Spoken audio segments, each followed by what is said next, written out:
Time पर maximum NEET student और शायद तुम भी बहुत ज़्यादा ही कंफ्यूज होगे, चाहे तुम ने नीट 2024 का पेपर दिया होगा या तुम नीट 2025 के लिए प्रिपेयर ही क्यों ना कर रहे हो। अगर तुमने नीट 2024 का पेपर दिया है ना, तो तुम्हें इस बात से बहुत ज़्यादा कंफ्यूजन हो रहा होगा कि क्या री नीट होगा, क्या री इवोल्यूशन होगा, मतलब काफ़ी ज़्यादा कंफ्यूजन दिमाग में चल रहा होगा और बहुत ज़्यादा फेक न्यूज़ चल रही है मार्केट में और कुछ भी चीज़ें बोली जा रही है। और अगर तुम नीट 2025 के एस्पिरेंट हो तो तुम्हें इस बात का डर लग रहा होगा कि अगर अगले साल कटअप बढ़ गई तब क्या होगा, या फिर इस तरह से कटअप चलती रही तो मेरे सिलेक्शन कैसे हो सकता है, मेरे तो इस बार 300 नंबर ही आ रहे हैं। तो तुम्हारे अंदर बहुत सारे डाउट्स हो रहे होंगे और ये अभी सबके माइंड में चल रहा है। ये मत समझना कि बस तुम ही परेशान हो, अभी सारे नीट एस्पिरेंट ही परेशान है। इसलिए आज के वीडियो में हम इसी बात का सोल्यूशन जानने की कोशिश करेंगे और ये भी देखेंगे कि तुम इस प्रॉब्लम से ओवरकम कैसे कर सकते हो और अपने रिजल्ट को किस तरह से मैक्सिमाइज कर सकते हो। तो इसलिए मेरी रिक्वेस्ट है कि इस वीडियो को इन तक जरूर देखना। और इस वीडियो में बहुत यार गिव अवे लेके आया हूँ, इसलिए उस गिव अवे के लिए तो बिल्कुल यार एक भी पार्ट स्किप मत करना, जो कि मेंटरशिप का गिव अवे था, जो फ्री मेंटरशिप मैं देने वाला था। तो उसके लिए तो वीडियो को इन तक जरूर देखना। तो इसी के साथ let's start the video. Hey everyone, this is Harshit Kumar, second year MBBS student at all India institute of medical sciences Raebareli. और आज वीडियो में लोग बात करने वाले हैं कि आप लोग का प्लान क्या होना चाहिए।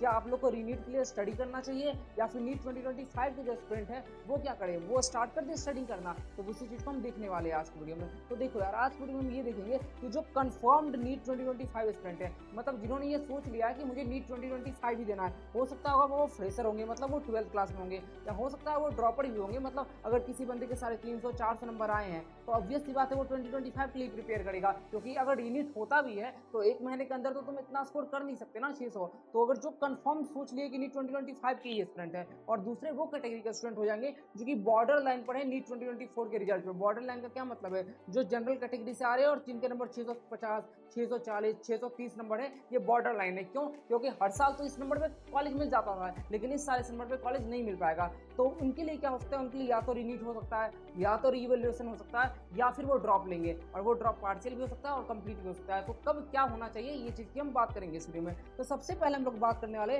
कंफर्म नीट 2025 स्टूडेंट के बारे में, कि वैसे स्टूडेंट जो बिल्कुल कंफर्म हो चुके कि मुझे 25 ही देना है। तो सबसे पहले होता क्या ना कि तुम लोग बहुत ज़्यादा डिप्रेस हो। अभी मैंने जितने लोगों से बात की है वो बोल रहे भैया हाई कट ऑफ जा रही है इतनी, मैं 650 नंबर कैसे स्कोर कर पाऊंगी, मेरे से तो नंबर ही नहीं बन रहे, या फिर पढ़ने में मन नहीं लग पा रहा, क्योंकि मतलब वो 700 नंबर स्कोर करना इज रियली नेक्स्ट इम्पॉसिबल यार। मतलब अगर तुम्हें 700 नंबर स्कोर करना है, मतलब तुम्हारे अंदर एक अलग ही एक्यूरेसी चाहिए होती है। सारा कॉन्सेप्ट जानना इज नॉट इक्वल टू कि तुम 700 स्कोर कर ही लोगे, ये बात तुम्हें ही पता है। और उसके बाद तो बहुत लोग ये बोल रहे हैं भैया नीट छोड़ दो क्या। तो देखो यार, इतना परेशान होने की जरूरत बिल्कुल भी नहीं है। तुम्हें ही पता है कि इस साल स्कैम हुआ है, इसलिए रिजल्ट इतना ज्यादा गया है, और ऐसा कभी हो नहीं सकता कि हर साल ऐसे स्कैम होते रहे। एक साल स्कैम हो गया चलता है, हर साल ऐसा नहीं होगा, ये बात मुझे ही पता है और तुम्हें ही पता है। तो इसलिए ज्यादा परेशान मत हो, आराम से रहो। तो इसलिए तुम्हें अभी क्या करना है, फुल फोकस ऑन स्टडी, पूरा ध्यान अपना पढ़ाई पे लगाना है। जो हमें करना था हमने कर दिया थ्रू सोशल मीडिया। अभी तुम ये नहीं चिल्लाना है रीनीट करो, इवैल्यूएशन करो, या फिर एनटीए स्कैम कर दिया। देखो स्कैम करना तो हो गया, हमने सोशल मीडिया पे आवाज उठाई, सारे टीचर्स ने सपोर्ट किया, सब कुछ किया। तब ऐसा नहीं अब ज्यादा बार अब तुम पूरे साल भर एनटीए स्कैम चिल्लाते रहोगे तो उससे ये नहीं होगा कि एनटीए स्कैम होना बंद हो जाएगा। थोड़े लेवल पे माइनॉरिटी 1% तो अभी भी होगा ही होगा ना यार। तुम्हें क्या करना है, तुम्हें अपने स्टडी फोकस करना है और ट्राई करना है कि मैं अपने मार्क्स को मैक्सिमाइज कैसे कर पाऊँ। समझ रहे हो ना मैं क्या कहना चाहता हूँ। और इसलिए अब फैसला सुप्रीम कोर्ट ही डिसाइड करेगा। अब हमारे चिल्लाने से ज्यादा कुछ नहीं होने वाला है। हमने सोशल मीडिया में प्रेजेंस दिखाई, तुम लोग ने इतने ट्वीट किए, इस चीज का बहुत बहुत धन्यवाद। लेकिन इसके साथ ही हमें पढ़ाई पे फोकस करना है, जो कि हमारा मेन मोटिव है। मान के चलो तुमने बस रीनीट चिल्लाते रह गए, एनटीए स्कैम कर दिए, और अगले साल पेपर स्कैम नहीं होता, अगले साल पेपर में कोई स्कैम नहीं होता। लेकिन तुम इस पूरे सोशल मीडिया देखते देखते तुम्हें क्या हुआ कि तुमने पूरे एक साल पढ़ाई की ही नहीं। अगर पढ़ाई नहीं की तो फिर नंबर कहाँ से आएंगे यार। इसलिए स्टडी करना बहुत जरूरी है। उसके बाद don't watch more update about रीनीट के बारे में ज्यादा अपडेट देखो मत कि रीनीट हो रहा है नहीं हो रहा है। अगर जो होगा वो इन्फॉर्मेशन तुम्हारे पास आराम से पहुंच जाएगी, और 8 जुलाई से पहले कोई इन्फॉर्मेशन आने भी नहीं वाली, जो मतलब लीगल इन्फॉर्मेशन है, बिल्कुल ऑथेंटिक इन्फॉर्मेशन 8 जुलाई से पहले कभी आ ही नहीं सकती, क्योंकि सुप्रीम कोर्ट 8 जुलाई को इन्फॉर्मेशन देगा। तो इसलिए 8 जुलाई तक आराम से बैठो, ऐसा पैनिक मत हो कि क्या होगा, आज फिर से किसी यूट्यूबर की वीडियो आ गई, आज फिर देखने जाना है। नहीं, चिल करो यार, मतलब पढ़ाई पे फोकस करो। If you want to watch, और तुम्हें वॉच करने का मन कर ही रहा है कि चलो थोड़ा बहुत देख लेते, तो बस 30 मिनट दे दो मैक्स टू मैक्स, और वो भी अपने खाते टाइम या कुछ फ्री टाइम पर देख लिया करो। ये नहीं कि पढ़ने का टाइम में तो अब लेक्चर छोड़ के हम देखने जा रहे हैं कि रीनीट हो रहा है कि नहीं हो रहा है, ये एनटीए ने क्या स्कैम क्या सामने आया, ये सब मत करो। अब उसके बाद तुम्हें यहाँ पर मैं सबसे ज़्यादा जो गिव अवे की बात कर रहा था, फ्री मेंटरशिप। देखो मतलब यहाँ पर एक बहुत बड़ा मैंने अपनी तरफ से ये सोचा है कि जो भी नीट 2025 एस्पिरेंट है उनके लिए 1 साल का टाइम है। पिछले साल जब मैं आया था तो नीट 2024 में बस 3 महीने का टाइम था, तो काफ़ी सारे स्टूडेंट ने उस टाइम में मेंटरशिप की डिमांड की थी मुझसे, लेकिन उस टाइम मैं फुलफिल नहीं कर पाया था बिकॉज टाइम भी कम था और उतने कम टाइम में मेरे को मतलब तुम उतनी अच्छी तरह से इफेक्टिव कर भी नहीं सकते पढ़ाई। लेकिन 1 साल का टाइम मुझे ही पता है बहुत ज़्यादा होता है, और 1 साल अगर तुम लोग मेरे मेंटरशिप के साथ रह लिए ना, और ये तो फ्री है यार, बिल्कुल तुम इसे ज्वाइन कर ही सकते हो। इसके अंदर मिलेगा क्या, इसके अंदर तुम्हें पर्सनलाइज्ड मेंटरशिप मिलेगी, मतलब तुम्हें मैं पर्सनल तरफ गाइड करूंगा अगर तुम्हें कुछ भी डाउट आ रहा है, कुछ भी अपने पर्सनल या कुछ भी डाउट्स है। उसके साथ ही वीकली जूम सेशन होगा मेरे द्वारा, मतलब उसके अंदर तुम हम लोग फेस टू फेस मतलब तुम लोग बात कर सकते हो, मेरे से सारे डाउट्स पूछ सकते हो। उसके साथ ही 1-to-1 डाउट रिजोल्यूशन बाय मी एकेडमिक, या कोई पर्सनल डाउट्स आ रहे हो, तुम्हारे फैमिली प्रॉब्लम हो या पर्सनल प्रॉब्लम हो, कुछ भी तुम्हें ऐसा लग रहा हो कि बहुत सारी प्रॉब्लम्स हम अपनी फैमिली से भी शेयर नहीं कर पाते, और उस टाइम पर हमारे इतने फ्रेंड्स भी नहीं होते कि हम अपने फ्रेंड्स को ही बता पाए, तो उस टाइम पर हमें एक बहुत ज़्यादा डिप्रेशन जैसा माहौल लगता है। मैंने खुद अपने टाइम पर भी एक्सपीरियंस किया था कि जिस टाइम पर मेरे को कोई होता नहीं था कि जिसके साथ मैं शेयर कर सकूं अपनी बात, तो मुझे काफ़ी ज़्यादा बुरा लगता था। इसलिए मुझे लगता है कि अगर कोई ऐसा बंदा हो या ऐसा कोई मेंटर हो जो आपको इस तरह से हेल्प कर सके तो बहुत अच्छा होता है। उसके साथ ही डेली कुछ क्विज के क्वेश्चन भी मैं डालूंगा जिससे आप लोग का एक स्टडी इन्वायरमेंट ही मजबूत हो, जिसमें आपका स्टडी भी हो जाएगा, आपकी कुछ पर्सनल प्रॉब्लम है वो भी सॉल्व हो जाएंगे। उसके साथ जूम सेशन भी हो रहा है जिसमें मैं गाइड करूंगा कि किस तरह से पढ़ाई करनी है, आपको किस तरह से टेस्ट में नंबर लाने। जूम सेशन में मैं ये भी डिस्कस करूंगा कि टेस्ट का डिस्कशन जो भी तुमने दिया है तो उसमें तुम्हें किस तरह से नंबर इंप्रूव करने कि फाइनली तुम्हें टेस्ट में नंबर ही लाने हैं। और तुम्हें ही पता है कि बहुत सारे स्टूडेंट ऐसे होते हैं जो बस पढ़ते रहते लेकिन तब भी उनके टेस्ट में ही नंबर नहीं आते। तो ये है हमारी मिलेगी मेंटरशिप में। तो अब बात आती है इस मेंटरशिप को ज्वाइन कैसे करना है। देखो यार, अगर फ्री मेंटरशिप है तो मैं ऐसा तो कर नहीं सकता कि मैं सारे को मेंटर दे दूंगा, ऐसा तो बिल्कुल पॉसिबल है नहीं यार, क्योंकि मेरे पास भी लिमिटेड टाइम ही होता है। MBBS की पढ़ाई होती है, 9 घंटे 10 घंटे की क्लास ही होती है, तुम्हें ही पता है। तो उसके लिए मैं क्या कर रहा हूँ, एक लिमिटेड सीट है और वो तुम्हारी 50 सीटें, ऐसा मैं कर सकता है अप्रॉक्स 50 सीटें, हो सकता है मैं आने टाइम पर बढ़ा भी दूँ।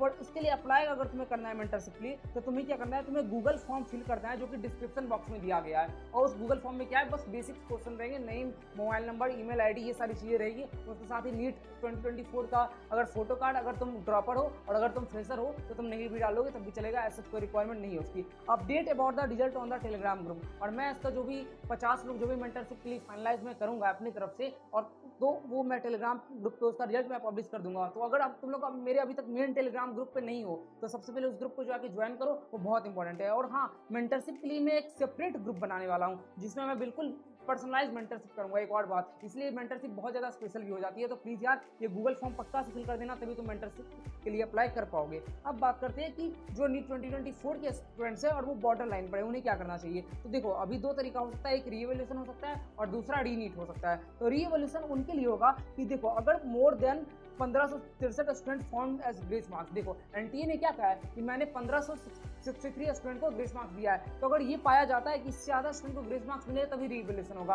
और ये फाउंड करना थोड़ा सा डिफिकल्ट है, मैं सही बताऊं तो, क्योंकि कोई बंदा क्यों एक्सेप्ट करेगा यार कि मुझे ग्रेस मार्क्स दिया गया। तुम खुद सोचना, अगर उसके नंबर ज़्यादा आ रहे हैं तो वो क्यों बोलेगा यहाँ मेरे को ग्रेस नंबर से ज़्यादा मिले, नहीं बोलेगा, ऑब्वियस सी बात है। और अगर रीनीट होने का चांस है, लेकिन बहुत ही 1% चांस है, लेकिन चांस तो यार है, ऐसा मैं नहीं कर सकता क्योंकि चांस नहीं है। क्योंकि 2016 वाले केस में भी यही हुआ था कि अगर सुप्रीम कोर्ट ये कहता अगर 0.001% भी अगर स्कैम हुआ है ना तो तुम्हें एग्जाम दोबारा से कंडक्ट कराना पड़ेगा। मतलब तुम किसी भी स्टूडेंट की जो लेबर है या जो भी उसने मेहनत की है तुम उसको ऐसे पानी में बहा नहीं सकते यार। तो अगर एक भी स्टूडेंट की मेहनत अगर बर्बाद जा रही है ना तो इसके लिए सुप्रीम कोर्ट पूरी तरह से जिम्मेदार होता है। इसलिए रीनीट होने के चांस तो बनते हैं, मैं सही बताऊं तो। क्यों, पर अगर मास लेवल पे पेपर लीक हुआ होगा, इसका बिल्कुल सबूत मिल जाएगा, तब ये जाकर पॉसिबल हो सकता है। पर मैं कहूँगा रीवैल्यूएशन ज़्यादा बेटर होगा रीनीट से, क्योंकि फिर से पढ़ना उतना पॉसिबल नहीं हो पाता है। Again reading is somewhat very difficult and some people also sold their books or notes, और बहुत सारे लोग ऐसे होंगे जो अपनी बुक और नोट्स भी बेच रखे होंगे, जैसा मेरे को काफ़ी लोगों ने कहा भी है। तो इसलिए तो इस वो मोमेंटम भी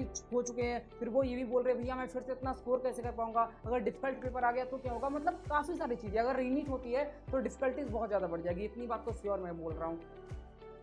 तो देखो दोस्त who are not at the border line, जो बिल्कुल ही बॉर्डर लाइन पे नहीं है और 300-400 नंबर आ रहे हैं और लेकिन तब भी वो चिल्ला रहे हैं रीनीट करो, तो यार मैं तुमसे एक बात बोलूँ, बुरा लग सकता है लेकिन रीनीट करने से तुम्हारा कोई फायदा नहीं होने वाला। तुम्हें क्या करना है, तुम्हें नीट 2025 के लिए ही प्रिपेयर करना है, क्योंकि रीनीट अगर हो भी जाता है तो तुम्हारे नंबर कितने बढ़ जाएंगे, 500 550, तो क्या उससे सिलेक्शन हो पाएगा, नहीं हो पाएगा यार। तो तुम क्या करो, तुम 1 साल प्रॉपर टाइम लो और 25 के लिए प्रिपेयर करो और उसमें 4 के लेके आओ। तुम लोग ये फालतू का चिल्लाना थोड़ा बंद कर दो, रीनीट के लिए वो करते जा रहे हैं, नहीं यार थोड़ा सा आराम करो और please go and study for the NEET 2025 because you also know कि एक मंथ में सारे चीज़ों प्लस स्कोर तुम नहीं कर सकते। So what to do now भैया, तो अभी करना क्या है? तो देखो, अगर 1% भी चांस है रीनीट होने के लिए तो तुम्हें मस्ट अपनी इंप्रूवमेंट तो करनी पड़ेगी। तो एटलीस्ट क्या करो, अपनी शॉर्ट नोट जो भी तुमने बना रखे हो और नहीं बनाए हो तो कहीं से डाउनलोड कर लेना, और अगर डाउनलोड नहीं कर सकते तो मेरे टेलीग्राम चैनल पे मैंने अपने सारे शॉर्ट नोट्स अपलोड कर दिए, तो वहां से भी तुम पढ़ सकते हो। तो शॉर्ट नोट जो भी फिजिक्स के केमिस्ट्री के है उसको पढ़ना स्टार्ट कर दो, और एनसीईआरटी बायोलॉजी को थोड़ा बहुत रीडिंग करते रहो, मेरे अकॉर्डिंग इतना कर दो, क्योंकि अगर अलाउ हो जाता है ना, अगर मतलब रीनीट हो जाता है तो तुम्हें उस मोमेंट पर उतना पढ़ना डिफिकल्ट हो जाएगा, इसलिए थोड़ा बहुत तो पढ़ते ही रहो, but only for those students who are at the border line. लेकिन ये उन्हीं के लिए जो बिल्कुल बॉर्डर लाइन पर है। और states where paper leak is confirm, और जहां पर ऐसा बोल दिया गया है कि पेपर लीक तो कंफर्म ही है, उनको तो बिल्कुल से स्टार्ट कर देना चाहिए पढ़ाई। लेकिन जैसे बिहार में बोला गया है, पटना में पूरा पेपर लीक हुआ है, तो उनके स्टूडेंट्स को तो पक्का से पढ़ाई करना स्टार्ट कर देना चाहिए, क्योंकि सुप्रीम कोर्ट ऐसा भी कह सकता है कि जिस स्टेट में पेपर लीक हुआ है बस उसी स्टेट के स्टूडेंट्स को पेपर देना होगा, ये भी कह सकता है सुप्रीम कोर्ट। तो तुम्हें ये वाली बात भी ध्यान रखनी है। तो यार यही थी इस वीडियो में, मेरी मेन जो मोटिव था इस वीडियो का वो मेरा ये था फ्री मेंटरशिप, जिससे तुम लोग का एक अच्छा मतलब मार्क्स आ सके, अच्छा मतलब सिलेक्शन हो सके। क्योंकि बहुत सारे स्टूडेंट ऐसे मेरे को मैसेज किए थे इस साल, बोले भैया मैंने मेहनत तो खूब की, मैंने एक साल पूरी पढ़ाई कर ली लेकिन तब भी मेरा सिलेक्शन नहीं हो पा रहा। तो मुझे पर्सनली काफी बुरा लगता है यार, अगर तुम लोग मेहनत कर रहे हो उसके बाद भी सिलेक्शन नहीं ले पाते हो ना, तो मतलब मुझे पता है उस मेहनत की कीमत क्या होती है। जब भी तुम 12 घंटे पढ़ते हो तो 12 घंटे की कीमत होती है यार, मैं सही बता रहा हूँ। और उसके बाद बोलते भैया मेरे 5 नंबर आ रहे हैं, तो मुझे पता है कि तुम कुछ मिस्टेक कर रहे हो, और उस मिस्टेक को सभी तुम सॉल्व कर सकते हो जब तुम किसी एक मेंटर के साथ हो। तो इसलिए मैं मेंटरशिप लाया हूँ, तो इसके लिए गूगल फॉर्म जरूर से फिल कर लेना। और यार यही थी इस वीडियो में, इसी के साथ मिलते हैं नेक्स्ट वीडियो में, तब तक के लिए पढ़ाई करते रहो और मचाते रहो। तब तक के लिए bye bye, love you all.